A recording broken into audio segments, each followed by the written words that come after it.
word. We did it in the spring, and pretty successful summer. Lieutenant Petrosino and his officers got to most of the establishments on Washington Street. The complaints into the police department, into the Director Tukes' office, basically were very low after that.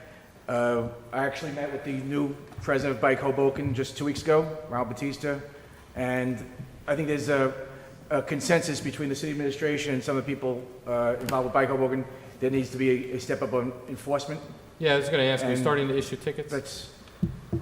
We started a plan back in September to go after now the careless and reckless riders that were on the sidewalks.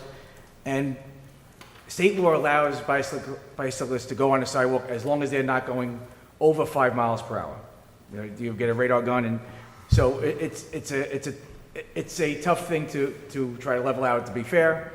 But when we see a reckless rider, a rider that's going the wrong way in one way, someone blowing through a red light, those are the ones that were being stopped. Okay. Just taking somebody that's riding on a sidewalk, they're allowed to. I'm sorry. So I'm just going to ask, tickets are being issued for those infractions? Yes, but there were very few. It's mostly stepping up the enforcement of stopping them, giving warnings if there was either a reckless rider or someone that had been warned in the past. Those are the only areas where summonses had been so far. So state law says that they get the right to ride on the sidewalk? As long as they're not going over 5 miles per hour. Right.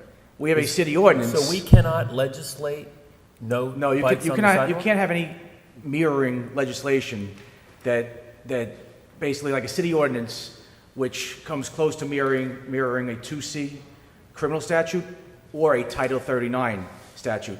And there's in Section 3 of Title 39, 3-14.1, states that all bicyclists must operate the same laws as vehicles. And when it comes to speeding on a sidewalk, you cannot ride on a sidewalk over 5 miles per hour. Like a vehicle that's going out of a driveway, if their driveway is blocked and the next spot, two spots down, is open, if they drove on the sidewalk less than 5 miles an hour to get off the sidewalk, they're not violating the law.